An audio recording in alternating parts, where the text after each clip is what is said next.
As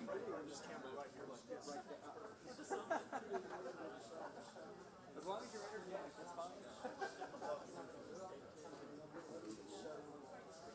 No, you good. My live stream has started, so I'm good now. Go wherever you need.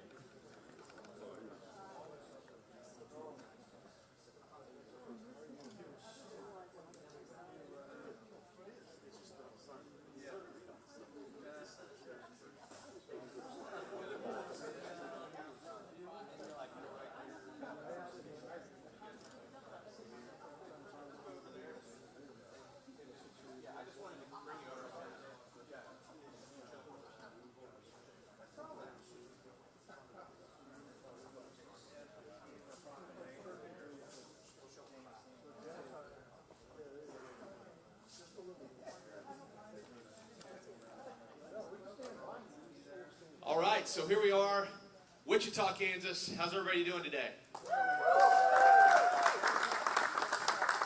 I'm Stephen Pollock with the TaxCutsNow.com tour, TaxCutsNow.com. If you're watching from home, thanks for joining us. Go to our website, TaxCutsNow.com, sign the petition. We're really excited to get started here, and this is part 2 of our tour. We started, I guess, almost a month ago. We went all the way from Dallas, Texas, to the steps of the IRS building in Washington, D.C., and had a rally right outside IRS trying to get these tax cuts done this year. Allow me to introduce my good friend, Tim Jones, who's our MC for today. Give him a hand, and we are going to get started. Thank you. Thank you, Stephen. Thank you. Well, good morning, everyone. Thank you so much for coming out. Just one little housekeeping thing. We always love to capture a crowd scene after we're done. So after the rally wraps up, if everybody who's here to help support us can come up and stand in front of the bus, we'll grab a couple pictures and show how many people were motivated enough to come out on a it was chillier in St. Louis yesterday, so a less chilly morning here in Wichita. So thanks for bringing some heat. That was very nice. So my name is Tim Jones. I'm one of the former speakers of the House of the state of Missouri. We have term limits in Missouri on our legislature, so they roll. Yeah, some people like that. It made me do what my wife told me to do, get a real job, So I am now the Senior Communications Director for a company called the First Rule Media Network. We have partnered up with these folks you see behind me, the Job Creators Network. They're an exciting new grassroots group that was inspired and founded by Bernie Marcus, who is one of the co-founders of the Home Depot. And you may be thinking, well, why does such a giant business like that care about small businesses and tax cuts for working Kansans and Americans across the country? Well, they didn't just pop out of the ground as the big orange box stores you see today. They started off as a very small business. It was one of those ideas, that so many Americans, they create these ideas. They start in garages, much smaller than this one, like I imagine this company started. And then they work towards building and growing that American dream. Now, the American dream we've seen over the last decade or so has been stifled. People have been a little disappointed. There's been a little pessimism instead of the usual optimism we have in our pioneering spirit in America. Well, this new administration, with its very different views and philosophies on taxation and the regulatory burden, you've seen companies like this and the one we were at yesterday, Arrowhead Building Supply near St. Louis, and the other 7 or 8 companies that we have visited over the last several months. They have a new feeling. They have a feeling of that renewed optimism, of that pioneering spirit that Americans are known for, and they're doing things like growing their businesses once again. They're expanding. They're hiring people. They're raising wages. And that's just because of the very fact we've been talking about possibly doing a tax cut. And while that talk has been going on in Congress, President Trump has been doing what he can to reduce and slash that regulatory burden, say that we're not going to put the miners out of work, we're actually going to put them back to work. And so all of that has resulted in this feeling in the heartland and across our country of the desire to do more. What is that more? To reduce the tax burden on hardworking Americans from coast to coast, from sea to sea. To tell you a little bit more about the Job Creators Network, how this idea was born, and what its ultimate goal is, I'd like to now bring Phil Willard to the podium. He is the COO of the Job Creators Network.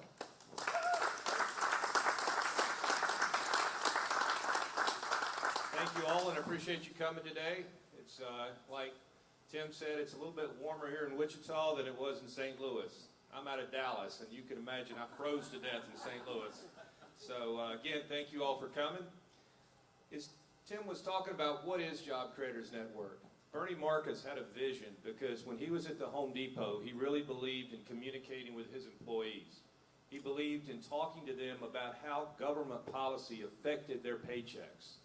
So he started the Job Creators Network. And we started with and you see the blue and white banner here, it was called the E2E program. It's employer to employee education. And what that is you actually provide materials to the employers that they can then share with their employees that talks about how government policy impacts their paychecks, how it impacts their livelihood. Because a lot of times you hear of laws and things being passed in Washington, and you're like, well, it's Washington, that doesn't impact me. It actually does.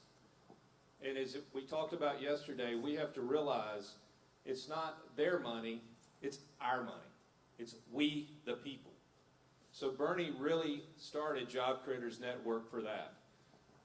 And a lot of the large corporations, they have lobbyists in Washington that are up there lobbying on their behalf. I started my career with a Fortune 100 company, and we had a whole firm up in D.C. that's what they were there for. Small businesses, you can't afford that. They don't have that. So Job Creators Network is the megaphone for small businesses. We're up there doing advocacy on your behalf. And if you look at small business, it's a community of millions. There's 29 million small businesses across the United States. They employ 56 million people. So that's 85 million people that are depending on small businesses to succeed. Roughly 2/3 of all new jobs in this country are created by small businesses today. It's not the big mega corporations creating the jobs, it's the small businesses creating the jobs. We did a survey and we asked the small businesses, what's the number one thing that's keeping you from growing? They came back and said, taxes. Taxes are too high. Small businesses have something called a pass-through tax. And that's like your LLCs, your partnerships, your S-corps. That is passed back to the principals and it's taxed on their personal tax return. That could be as high as 40%. That's higher than Home Depot pays, it's higher than Google pays, it's higher than Facebook pays. It was really hurting small businesses. So as a result of that, the Trump administration and the congressional leadership has come out with a framework that addresses this. It's part of the tax reform plan. And they proposed a 25% pass-through tax for small businesses. Job Creators Network is firmly behind that. And while we support the entire tax reform plan, we definitely are zeroing in on the small business portion of that because that's our voice. And so in this same survey, we asked the small business owners, what will you do with this extra money? We just put it in your bank and go buy a new car? And they said, no, we're going to reinvest it in our business. And they said, we're going to reinvest it by wage hikes for existing employees. We're going to hire new employees. We're going to expand our operations. Guess what? That helps the economy. That kickstarts the economy. Small business, 85 million people, too big to fail. So that's the one thing that we really need to get behind. You say, well, what can I do to help? Call your local or your United States representatives. Call your U.S. senators. Tell them to support the Trump tax plan. Talk about the small businesses and how it impacts you, how it impacts you here in Kansas. You can also go to our Tax Cuts Now website and sign our petition. I think we're somewhere between 165 and 200,000 signatures. We're going to take that petition and we're going to present it to Congress. So go to taxcutsnow.com. And you can also go to joinjcn.com to get more information about Job Creators Network and get the updates and get some of the E2E materials that you could then share with your employees. So again, thank you all for coming. We appreciate it. And remember, tax cuts, we want them now. Taxcutsnow.com. Thank you. Thank you, Phil. Thank you, Phil. You know, aren't these numbers, aren't these statistics around us staggering when you think about it? You know, millions of Americans depend on small business. 29 million small businesses employing 85 million Americans. Every single one of those represents a real person, part of a real family. We're trying to pursue their hopes and dreams. So this is about as grassroots and about as local as you can get. And that's why we've gone to these communities, large and small, across the country to help spread this message. And you all can have a voice. And I'll mention it a few more times, and Phil just mentioned it the first time today.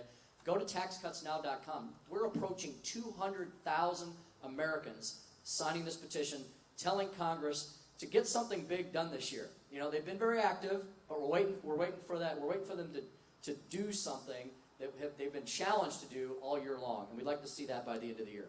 Next up, we've got Jennifer Basinger. She currently serves as the Vice President of the Kansas Chamber of Commerce. Prior to this position, Jennifer has served her community in many activist roles, highlighting the need for a restrained government. Professionally, she and her husband Blake are serial entrepreneurs, founding, growing, and selling countless businesses over the years. Jennifer understands more than most the challenges and the overburdensome federal tax code and what it does in a negative way to businesses. And she'll talk now about how this could help all those same. Jennifer?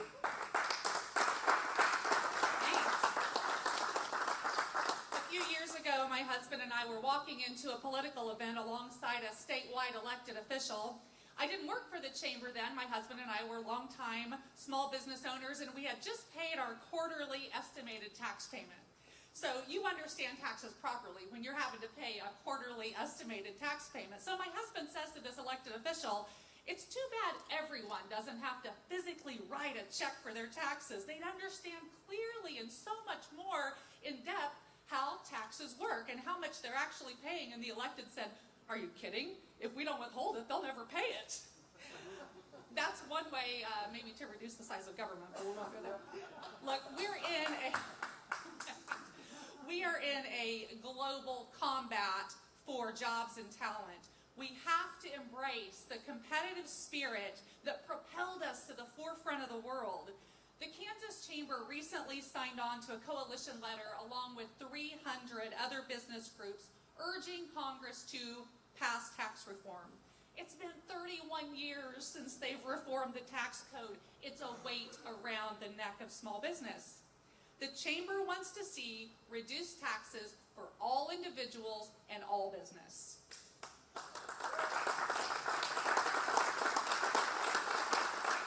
In our newly released action plan for Kansas called Vision 2025, we say innovation and entrepreneurship are the drivers of economic prosperity. You know that. Here in Kansas, more than 50% of net new jobs are created by our amazing entrepreneurial community. I am proud to be a part of that. Tax cuts and reform that remove the barriers to growth allow businesses to seize the enormous opportunities before us and to grow our economy. Do you realize that moving the GDP growth from 2.5% to just 3% means an average of $4,200 more for every American family? As an entrepreneur, I get so fired up about this stuff. The opportunities out there are just absolutely incredible. But government needs to roll out the red carpet for business and not the red tape. Thank you so much to our friends at the Job Creators Network for the work that they're doing. The Kansas Chamber stands strong with the business community, and we stand strong beside you, and we are proud to partner with you. Thank you. Thank you so much. Next, we're going to hear from one of the folks that calls this business home. And I'll bring up here in just a second Kyle Blasdell of Conco. And Kyle is going to be the face and the voice of Conco today. So he wanted me to tell you a little bit, give you a little introduction to what this is that you're standing in and what they do here. Conco Construction is a Wichita-based company that was established way back in 1975. It's now one of the largest general contractors in central Kansas. The driving factor in Conco's success is their people and the ability to self-perform over 50% of the work on all of their projects. Conco is also home to the Red, White, and Blue Collar Careers Initiative. This program targets the skilled trade labor shortage in our region by making it cool to be blue. And Kyle's wearing his blue shirt today in honor of that. Let's bring him forward.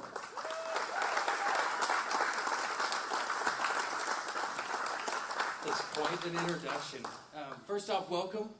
Welcome to Conco Construction. Very happy that you all could be here this morning. We were excited when Tax Cuts Now approached us and said, hey, do you want to host this event? Because we wanted to be able to share why this matters to us, hopefully why it matters to our community, the state, the region, and the entire nation. And so thank you for taking your time to come hang out with us this morning. And hopefully I can share a little bit about who we are, what we do, and why we do what we do. We're proud to be able to host this in our new-ish facility. We actually moved in just over 2 years ago. We moved in Halloween in 2015. But as you can imagine, it did not always start out like this, or we weren't always in a facility like this. In 1975, 6 guys got together, each threw $1,000 in, and started Conco Construction as a merit-based pre-engineered metal building erector. And over 42 years, we've seen a lot of different administrations, a lot of different tax codes, a whole lot of different social changes, business changes, our industry's changed. We've experienced things like 9/11, but we've experienced growth the entire way. And the reason, one of the reasons is our investments, but the biggest thing is our people, and we're really proud that today we're 180 plus people strong. And we're doing work. 180 people. We're doing work all over the state of Kansas and in the surrounding states. It's a far cry from where we started in 1975. The biggest driver behind where we've gotten to today is our investment in our equipment, our facilities, and most importantly, our people. See, it's a little different from us on an investment side and a capital side. We're a self-performing general contractor. What that means is we are not a broker. We actually have crews, 180 people, like I said, but we have crews that are going out, and every day we're doing our own dirt work on our projects. We're doing concrete, masonry, steel. All that requires skilled craftsmen and also the capital investment to buy the equipment. Makes us different. The industry's really trended away from that. Our industry has seen a change from general contractors back when we started in the 70s to today. Most of our competition has turned into brokers. And so we have an extra burden on us of needing the capital and needing the cash to be able to invest in our facilities, equipment, and our people. And one of the biggest detriments, one of the biggest hurdles for us to be able to do that is a tax code and burdensome regulations. It's really difficult for us to go out and invest in our business when nearly 40 cents on every dollar that we make is being taken by the federal government. I was going to look to my left and look to my right. We were going to have more equipment in here. I was going to be able to show some of the investments we have to make. The good thing is that means they're out on job sites and they're not here. So they're actually getting used at the moment, which is great for us. But you start looking around and you look at equipment, it's hundreds of thousands and millions of dollars in capital investments that we need to make and we want to make. We want to be able to continue to grow, want to be able to reinvest in the community. And like I said, when we have that equipment, we need skilled people to run it. We need people to be able to step up and be able to put in the equipment or be able to run and build our buildings. And we want to make those investments. But like I said, it's very difficult when we go out and we don't have the capital to be able to make those investments. And it's not just us. When we buy the equipment, this is CAT equipment and out there, places like Foley Equipment here in Wichita, we just finished a brand new facility for them, and most all of our equipment is bought from them. And so not only from us is this important, but it goes and we hire them to do all the service on the equipment. Then whoever at the CAT manufacturing facility is building it, it's not just us, it matters to all of us. And so today, we're stepping out and we wanted to encourage everybody to be a singular voice and call on our local representatives, people like Ron Estes, our congressman, and then also our senators, Senator Moran and Senator Roberts, to step up and act now. Not just, it's important that it's comprehensive, it's important that it's permanent, because I've heard talk that maybe it'll be a temporary tax cut. It's important that it's comprehensive, it's important that it's permanent, and it's important that it happens now. Not later, not like some of the other legislation that's gotten up in front of Congress this year, but tax cuts need to happen now. Because ultimately, we want to take that. We want to reinvest in the facility like this, our equipment, and our people. Increase wages and give people rewards that they most definitely deserve. So thank you for being here. Contact your representative, contact your senators, and let's make this happen. Thank you, Kyle. Thank you. Well, our next speaker has a direct line to Congress more than most, and you'll know why in a minute. I'm going to bring Mrs. Susan Estes up here to the podium next. She's a former educator who has taught in Florida, Massachusetts, and here in Kansas. She has a varied background in the private sector with experience in market analysis, business development, and campaign management. She has served as the co-chair of the Sedgwick County Comprehensive Planning Committee and president of the Wichita Public Library Board. She currently serves on the board of the Library Foundation. Susan's been active in grassroots advocacy and education, listening to, encouraging, and training citizens to become active participants in their representative government. Most recently, she served 8 years as field director with Americans for Prosperity. Sounds like she does most of the heavy lifting in her household, but she is married to her husband, Congressman Ron Estes, who is not here because they're working today. And you may have all seen the breaking news this morning. The House has dropped the first draft of the tax cut reform bill, which is very exciting. So Ron will be working hard on that this week. Susan and the congressman live in Wichita. They've been married nearly 26 years. She's the proud mother of Brent, Laura, and Grace. Susan has embraced her new role as a congressional spouse and enjoys giving Capitol tours in D.C. whenever she has the opportunity to join her husband there, so take her up on that offer. Let's bring forward and give a big round to Susan Estes. Thank you. I'm going to share with Ron that line about the heavy lifting. That he does have a lot on his plate today, and it's things that are great for America, so I'm really excited about that, and he wishes he could be here. I want to back up a second and talk about, my background is a little all over the place. A lot of teaching and understanding and learning about the community. And for me, that started in childhood. I lived in a state where we had a lot of oil and tourism and fabulous soil. And we had incredible rates of poverty and illiteracy. And as a child, I could not wrap my head around that. What was going on? And I think the conclusions that I came to was we had a large government in that state. They were trying hard, they meant well, but it was failing. Because every morning as I drove 20 minutes, or Dad drove 20 minutes to school, you would pass by farmland, and you'd see some people getting out there, and they had hope, and they would work, and they would plant, and they'd grow strawberries, they'd sell them on the side of the road, they'd grow peanuts, boiled peanuts, big in the South, they're a great thing. And they worked. But unfortunately, on a much larger degree, you saw people giving up. And that gave me my second conclusion, that not only is government good intentioned, but we become a hurdle, and we make people lose hope. And I think that's just wrong, and that's what my adult career has really been about.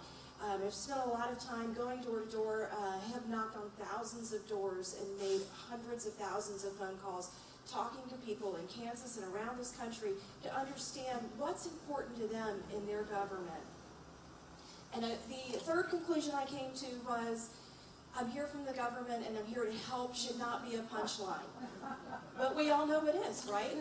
So how do we fix this? And what should government be doing? And the answer to that is government should be here to help us protect our individual rights, our individual property. And part of our property is what we earn.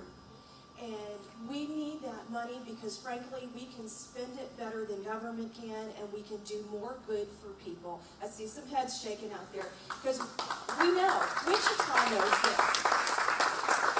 Wichita has the best entrepreneurial spirit of any city I've ever lived in.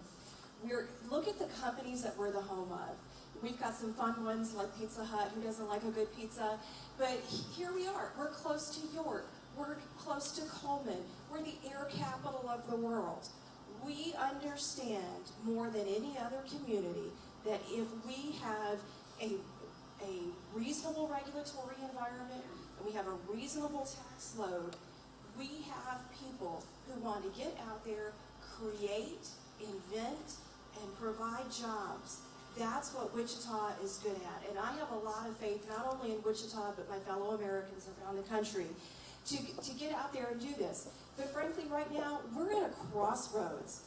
We have the information right here in front of us. On one hand, we have millions of Americans, 85 million Americans who are depending on small business.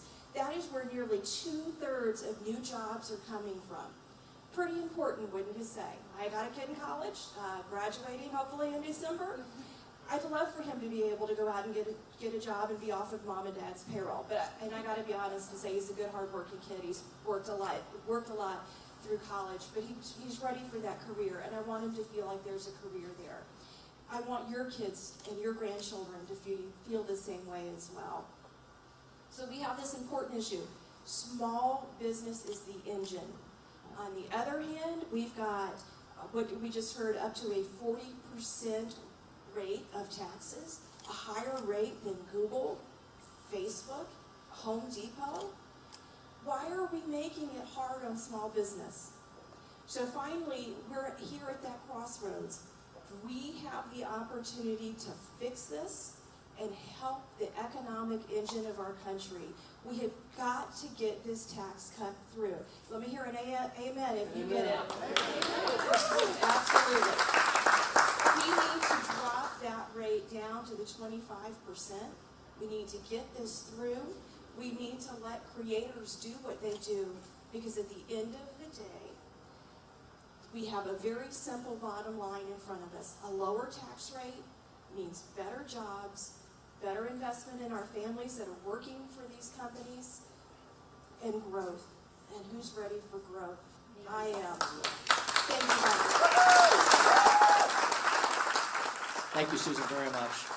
You know, I've heard some common things today, some common themes that I heard yesterday from many of the small business folks we had in St. Louis, and from the ones we spoke to in Oklahoma and Louisville and in Virginia and even in Washington, D.C. And a lot of these small business owners, they make many of the same points, which leads you to believe it's all absolutely true. We had a lady in St. Louis yesterday. She is a single owner, small business. She is a interior decorator and a contractor.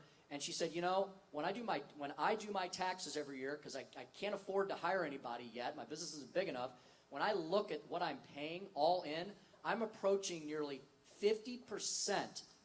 50% of my take home is going right back out to some government somewhere, and I really don't think I'm getting my bang for my buck. She said, you know, I go in and she's like a fixer-upper. You know, she goes in and she just tears houses apart and puts them back together.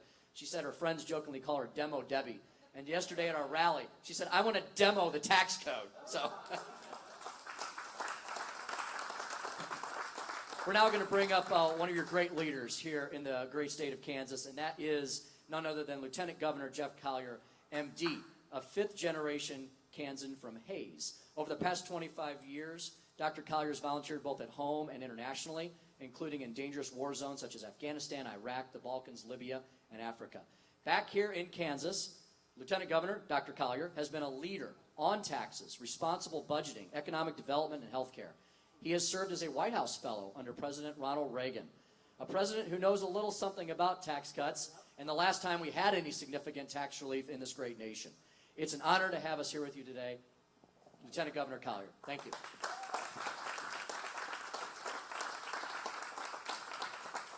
It's great to be here with friends on a very auspicious day. You know, you should have done this about a year ago, and we could have, you know, they could have released the tax plan last year. We would have been very happy to get started today.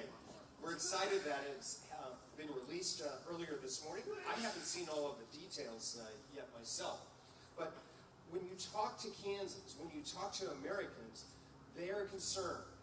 They want to grow. They want better jobs. They want better paying jobs. They want a future for their kids, and that's what this is about. You know, if you go back and look in history, there are two great growth phases in America.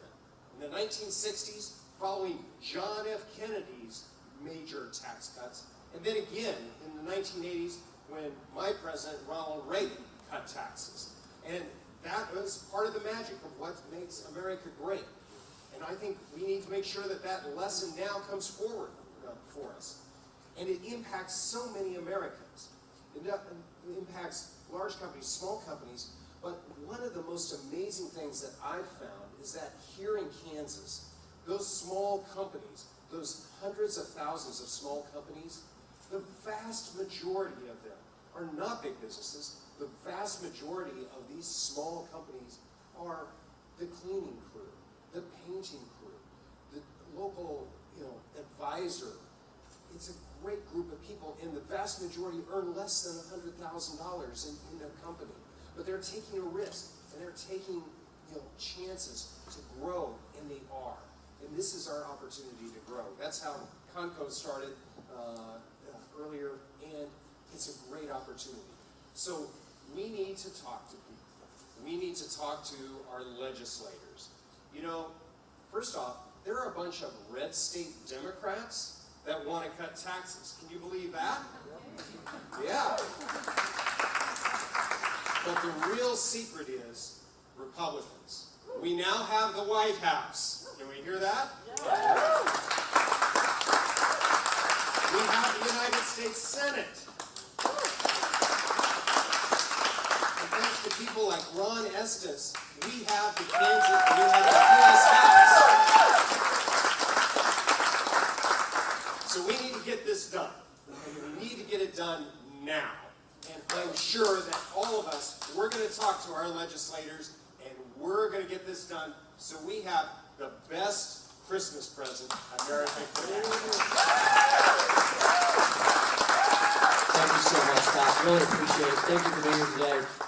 I'm going to bring Phil Willard back for some closing comments and to remind you what you all can do and what you can ask your neighbors to do and your family members to do and your associates and your boss or your employees. What you can ask everyone to do to help move this forward and get this done. And then afterwards, if everybody who came here today to support this effort, stick around. We'd love to line you up in front of the bus here and take a nice group shot. And all of this, it's very important you were here today, but this gets spread across the nation to tens of thousands, if not hundreds of thousands of Americans who continue to want to know what they can do to help Congress get their job done. Phil. Thank you all. Well, first of all, I want to thank Conco for hosting us here. It's a great facility, and we appreciate it. And we think also, they deserve a big hand. Also want to thank our speakers. Lieutenant Governor, we appreciate you taking the time to join us. Ms. Estes, everyone, we appreciate all your time to come and really speak to us about this important event. As the Lieutenant Governor said, what a great Christmas present to small businesses. If we could get this bill passed. And what we would like to do, too, is have it retro to January 1st, to where all your 2017 will be on the new tax rate. So, again, call your local or your United States representatives. Call your U.S. senators, Senator Moran, Senator Roberts. Call their offices and tell them you want them to get on board. We the people, if we stand up and fight, it's not the government's money. It's our money. So we need to take and tell them we want them on board, support the tax plan. Let's get it passed by the end of the year, and let's make it retroactive to January 1st. Go to our taxcutsnow.com website, sign the petition. Let everyone know you support it. We roll from here as soon as we're done to Denver. We'll be doing a rally tomorrow in Denver. We're then on Monday, there will be a rally in Phoenix with the governor of Arizona. Then this rig will be heading back to D.C. to where we will be doing events up there, hopefully with senators, probably after Thanksgiving. So, this is a great rolling billboard here to remind everyone we want tax cuts and we want them now. Again, thank you all for coming. And any closing words, Tim or Stephen? Thank you guys so much. And I know we have a lot of small business owners here, and I know you got to get back to work, but if you have a few minutes, we'd love to grab, come find us, come find me. We'd love to interview you and hear about how this is going to impact you as one of those, 80 some odd million people who are impacted by this tax cut. So come find us, and thank you guys so much. Thank you guys at home. We'll see you at the next stop.